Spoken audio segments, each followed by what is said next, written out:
Hello, welcome back to my YouTube channel. അപ്പോൾ ഞങ്ങളൊരു ചെറിയ ട്രിപ്പ് പ്ലാൻ ചെയ്ത് പോകാൻ റെഡി ആവുകയാണ്. തലേ ദിവസം പ്ലാൻ ചെയ്ത ട്രിപ്പ് ആയതുകൊണ്ട് തന്നെ നമുക്ക് വലിയ റെഡി ആവാൻ മാത്രമൊന്നുമില്ല. അടുത്ത് തന്നെയാണ്, നമ്മുടെ ഇവിടെ നിന്നൊരു 6 hours ഉള്ളൂ. അപ്പോൾ തലേ ദിവസം റെഡിയാക്കി വെക്കുന്നത് പിറ്റേ ദിവസം പുലർച്ചെ പോകണം. അപ്പോൾ ഒക്കെയാണ് പെട്ടി പാക്കിംഗ് വിദഗ്ധൻ. അങ്ങനെ പെട്ടിയൊക്കെ പാക്ക് ചെയ്ത് രാത്രി കിടന്നു. രാവിലെ നേരത്തെ എഴുന്നേറ്റു. എന്നോടാണ് ആദ്യം എഴുന്നേൽക്കാനായിട്ട് പറഞ്ഞിട്ടുണ്ടായിരുന്നത്. ബിക്കോസ് ഞാൻ എണീറ്റാലാണ് പതുക്കെ കാര്യങ്ങളൊക്കെ ഓടത്തുള്ളൂ. അങ്ങനെ ഞാൻ എണീറ്റ് റെഡിയായി. വലിയൊരുക്കങ്ങളൊന്നുമില്ല. കാരണം ഇന്നത്തെ ദിവസം എന്ന് പറഞ്ഞാൽ ഉച്ചവരെയും കാറിൽ തന്നെ ആയിരിക്കും. അത് കഴിഞ്ഞ് അവിടെ എത്തിയൊന്ന് ഫ്രഷായി ഒരു ഉച്ചയ്ക്ക് ശേഷമായിരിക്കും നമ്മൾ പുറത്തിറങ്ങുക. അപ്പോൾ ഈ ഒരു ഒരുക്കം ചുമ്മാ കാറിലിരുന്ന് ഉച്ചയ്ക്ക് രാവിലെ ഫുഡ് കഴിക്കാനും ഒന്ന് പുറത്തിറങ്ങുമായിരിക്കും. അങ്ങനെ അവിടെ എത്തി ഒന്ന് പുറത്തിറങ്ങുമായിരിക്കും. അത്രയേ ഉള്ളൂ. നാളെ ആയിരിക്കും നമ്മൾ കൂടുതലും സ്ഥലങ്ങൾ കവർ ചെയ്യുക. എന്നിട്ട് നാളെ വൈകുന്നേരം തന്നെ തിരിച്ചു പോരും ചെയ്യും. അത്രയ്ക്ക് ഷോർട്ടായൊരു ട്രിപ്പാണ്. എങ്ങോട്ടാണ് ട്രിപ്പ് എന്നുള്ളത് ഞാനിങ്ങനെ വഴിയേ പറഞ്ഞുതരാം. അപ്പം ഞാൻ ഈ ഒരു ലിപ് ബാം ഇടാറുണ്ട് മിക്കവാറും ഇല്ലേ. കാരണം എനിക്ക് പുറത്തെ ആ ഒരു ഇത് തീരെ പറ്റില്ല. ഒരു കാറ്റൊക്കെ ഭയങ്കരമായിട്ട് ഡ്രൈ ആവും. ചുണ്ടാണ് പ്രത്യേകിച്ചും ഡ്രൈ ആവുക. അപ്പോൾ ആ ലിപ് ബാം ഇടും. അത് മാമാത്തിൻ്റെ ഷിയ ബട്ടർ ലിപ് ബാമാണ്. അപ്പം അതൊക്കെ ഇട്ടു. കുറച്ച് നേരം ഒന്ന് ഒരുങ്ങി നോക്കി. നമ്മളൊരുക്കം കഴിയാനാണല്ലോ ഏറ്റവും സമയം എടുക്കുക. ബാക്കിയുള്ളവരൊക്കെ ചട്ടപ്പടേന്ന് ഒരുങ്ങിത്തീരും. അപ്പോൾ ഇതൊക്കെ കൊണ്ട് ഞാൻ ബാഗിലും വെച്ചു. ലുട്ടൂനെ ഞാൻ അപ്പം എണീപ്പിച്ചിരുത്തിയിട്ടുണ്ടായിരുന്നുള്ളൂ കേട്ടോ. പക്ഷെ അവനൊക്കെ ചടപടാന്ന് തീരും. അവൻ്റെ അഗിയുടെ ഒക്കെ ചടപടാന്നങ്ങ് കാര്യങ്ങൾ തീരും. പിന്നെ ഞങ്ങൾ രാവിലത്തെ കുറച്ച് എണീറ്റ് എല്ലാവരും ഒന്ന് റെഡിയായി സെറ്റായി ഞങ്ങൾ ഇറങ്ങി. ഇപ്പോൾ കണ്ടാൽ തന്നെ അറിയാം നല്ലൊരിട്ടാണ്, നല്ല പുലർച്ചെ. ഞങ്ങൾ ഇറങ്ങുമ്പോൾ ഒരു 4 മണിയായിട്ടുണ്ടായിരുന്നു. പുലർച്ചെ 4:30 ആകുമ്പോൾ ഞങ്ങൾ ഇറങ്ങി. ഞങ്ങൾ പ്ലാൻ ചെയ്ത പോലെ എത്തണം എന്നുണ്ടെങ്കിൽ 4:30 ഇറങ്ങണമായിരുന്നു. ഇത്തിരി സ്ഥലങ്ങളൊക്കെ ഒന്ന് കാണണമല്ലോ.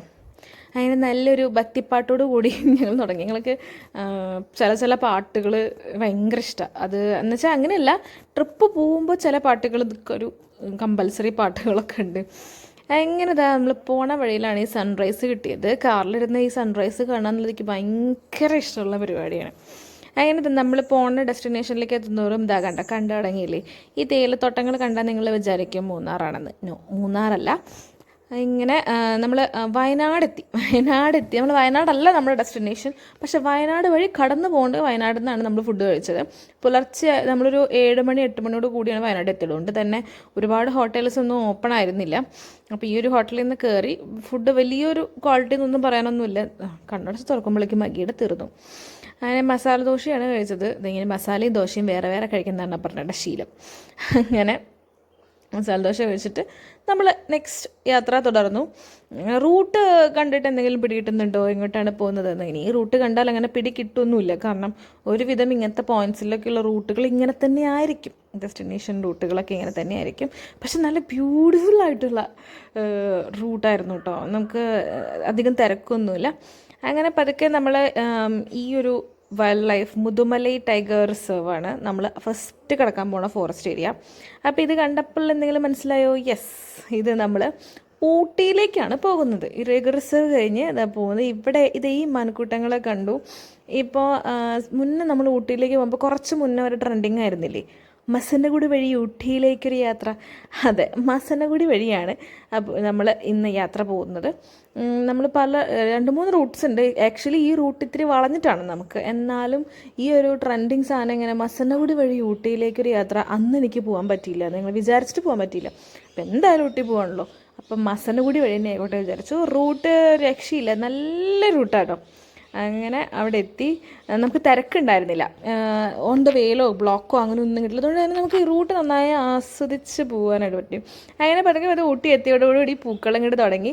ഊട്ടിയിൽ ഏറ്റവും രസമായിട്ടോ ഈ പൂക്കളം എന്ത് ഭംഗിയാണെന്നറിയോ. ഈ ലാവൻഡർ പൂക്കളാണ് ഇപ്പോൾ ഊട്ടിയിൽ കൂടുതലും.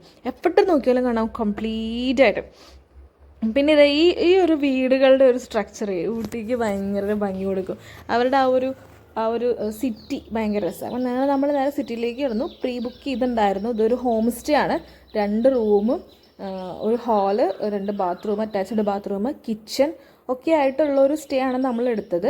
ഒരു വീടിൻ്റെ താഴത്തെ പോർഷനും താഴത്തെ പോർഷനാണ് നമുക്ക് കിട്ടിയത്. മുൻകൂട്ടി ബുക്ക് ചെയ്തതാട്ടോ. നമുക്കറിയുന്ന ഒരാൾ വഴി നമ്മളവിടെ ബുക്ക് ചെയ്തതാണ്. അപ്പോൾ അതിൻ്റെ ഡീറ്റെയിൽസൊക്കെ ഞാൻ വഴിയെ പറയാം കേട്ടോ. അപ്പോൾ നെക്സ്റ്റ് പാർട്ടിൽ ബാക്കി വിശേഷങ്ങൾ പറയാം.